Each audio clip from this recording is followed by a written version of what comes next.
UNC Wilmington has allowed me to find myself, find my passion, find my purpose.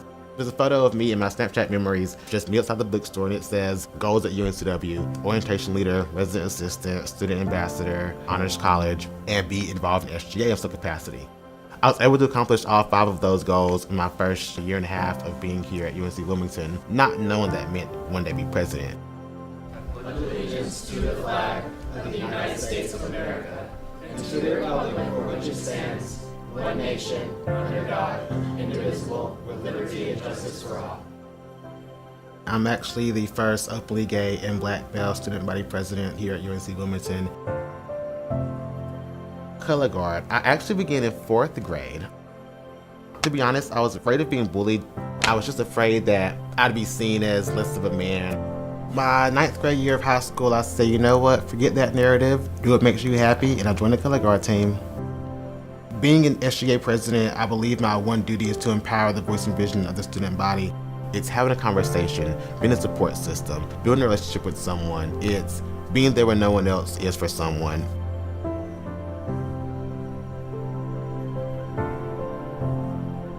I meet with Erin Williamson. She is the Director of Student Involvement and Leadership. She's really kept me grounded, keeps me sane, and keeps me in line with my purpose as SGA president. It's a lot of reflection, a lot of helping him process steps he wants to take moving forward. Plans with SGA, plans with Senate.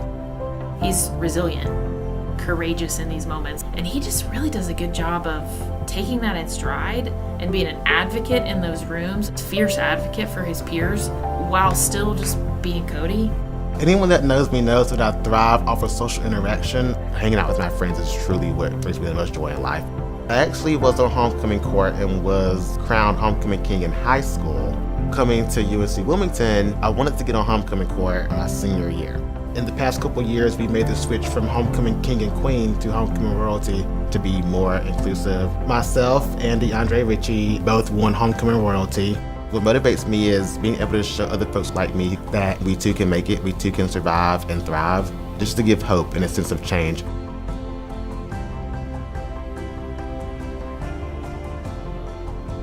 I am a sociology major. I am in my senior seminar right now with Dr. Mary Collier Wilkes. It really is the combination of economics, sociology, global world issues. Surprisingly enough, I want to stay in college forever. I have committed to North Carolina State University for a master's in education with a focus in higher education administration. As part of my role as SGA president, I meet with Chancellor Swanee Valetti. He's really great to work with, super understanding, really values student success and putting student opinions first. I've always been someone who believes in servant leadership. He's grateful and humble and passionate. In a role with this much expectation, it's easy to feel overwhelmed with the pressure, and he navigates all that really skillfully while still being himself. And that's the beautiful part.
My parents are from a pueblo called Santa Maria Soquitlan in Mexico. It felt very emotional seeing what my parents' life was before they came to the United States.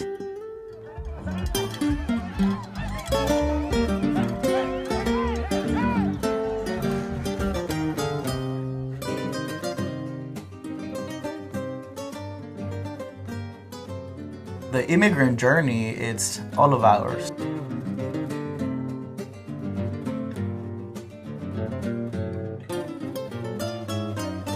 The good thing for our immigrant story here in Wilmington is that we are a force of positive change for the community. Our lives are very family-centered and relationship-centered. We are all there to help each other. I didn't know how I was gonna get to college. My parents didn't go to college. I couldn't really ask my parents, what classes should I take in high school to make me competitive in applying for college? A very talented student, she could have gone to any college or university. We're talking about 4.5 GPA out of high school, 1400s SATs. And yet, when I met her, she still doubted a little bit of herself. She still had this feeling of, am I gonna make it? Am I gonna be enough? Look at her now. Being in the Mi Casa mentoring program really helped me a lot. Today I'm going to be presenting as a student panelist, presenting to high school students about our experience in college.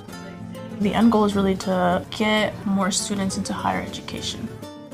A lot of our students are first generation. A lot of those students can't ask their parents questions about college. So our main goal is to give those students answers and to give parents answers. I definitely did see myself in many of the students who asked questions. I can have a little bit of influence in those students' lives. Definitely more confident in myself, more sure of who I am and what potential I have. When one of us make it, that celebration is for all of us. A piece of the success of the student is almost shared with the entire family.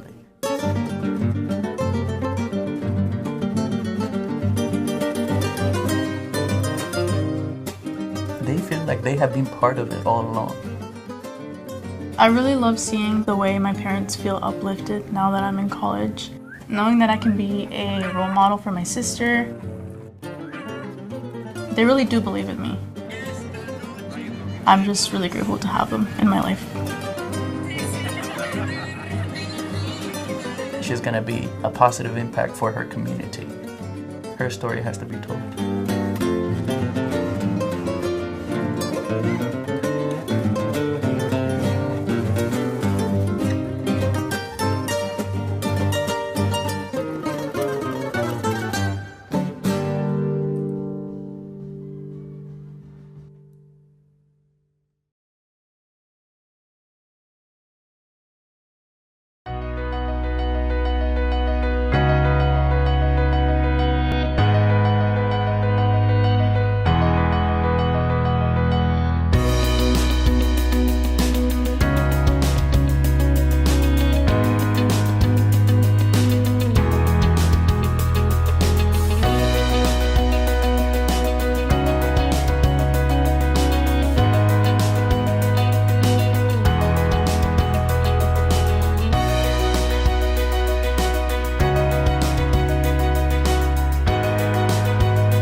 I did just shy of 13 years in the Navy.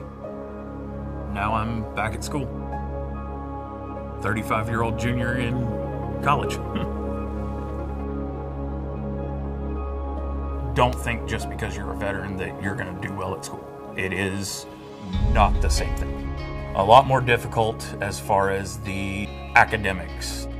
This semester, I definitely jumped back in with both feet.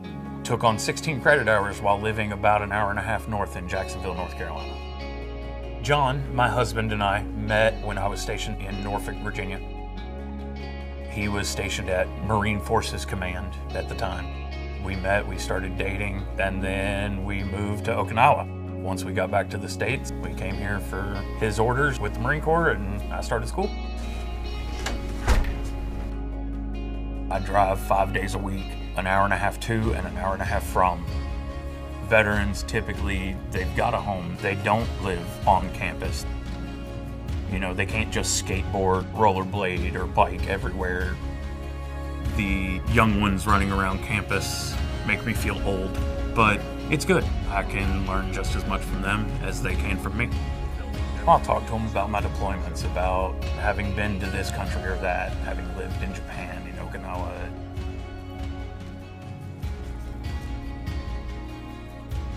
Currently, we are in the Office of Military Affairs here at UNCW in Veterans Hall, open for all veterans and dependents. This office is my home away from home. Whenever I'm on campus, if I'm not in class, I'm typically in this office working on something. Or just shooting the breeze with the friends, the veterans.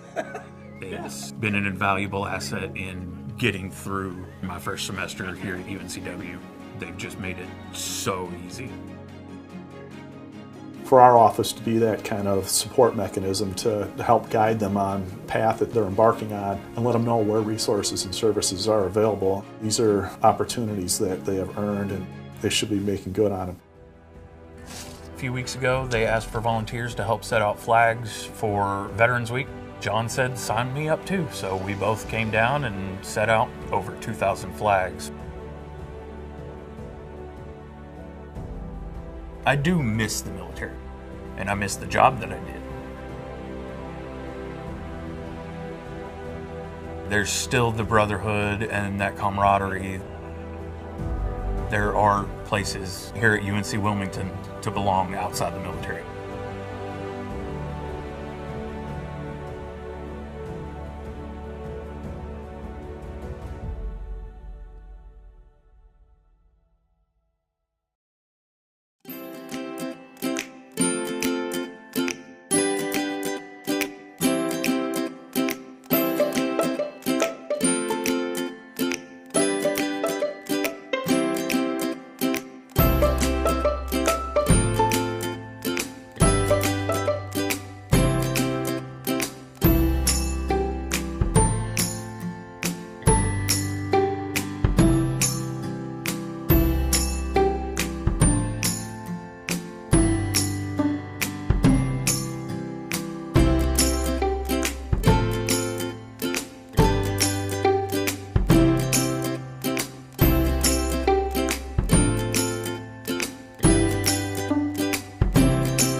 I love competing.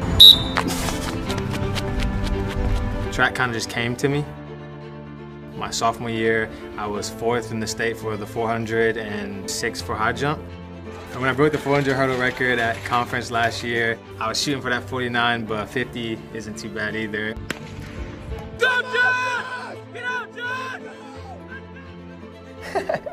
Oh yeah, I'm a little too tough on myself. I know what I'm capable of, and I know how much trust and hope my coaches have in me. If I feel like I let them down, it tears me up. People see Josh's success now, but they forget all the hard work that always leads into those successes.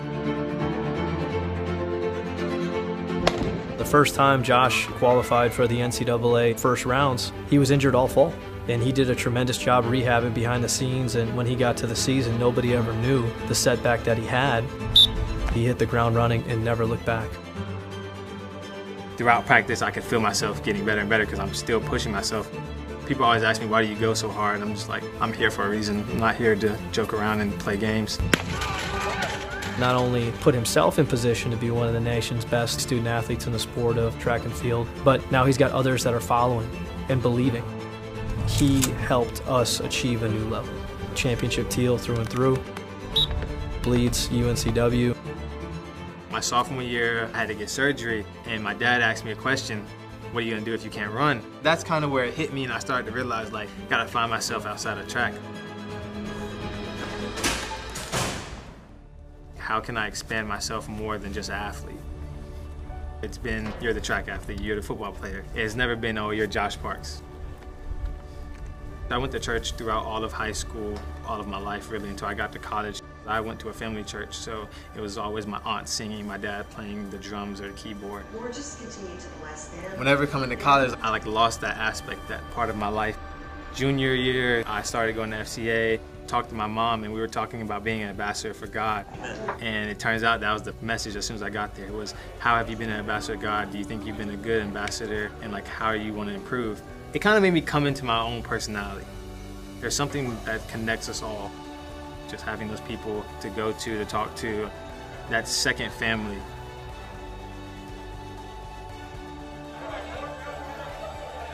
All of us are so proud of the man he's becoming. He's been a leader in so many facets. He has shown that it's possible.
I spend most of my time in the lab.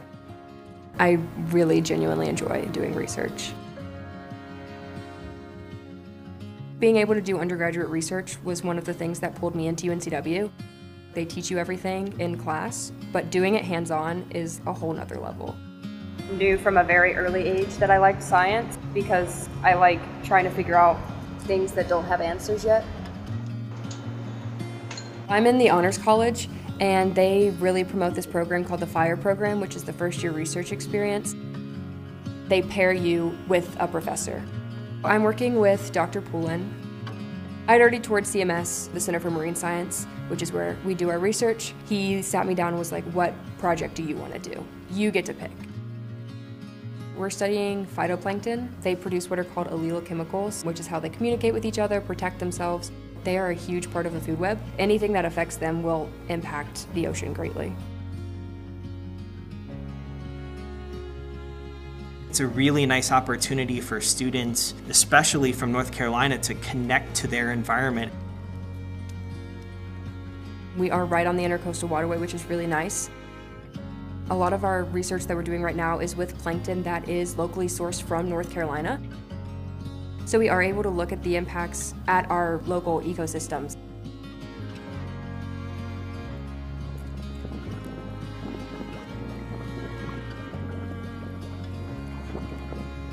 Great. You got the full liter? Perfect. Went down to the beach and we just picked up plastic on the beach. Lids to go containers. We've got forks and spoons here. We have pieces of the shovels of toys for the kids, zip ties. We grind them up and then we resuspend those in natural seawater. And this is what we'll use to add to the phytoplankton when they grow. Is plastic causing changes, and if so, how? We are finding all of this plastic in our organisms at all different trophic levels, from microplankton like I work with, all the way up to whales. All of those things add up, and we only have one Earth, we only have one ocean, and the ocean is so vital to everything. Being able to be in lab really helped me correlate my book learning to what I will actually do in real life.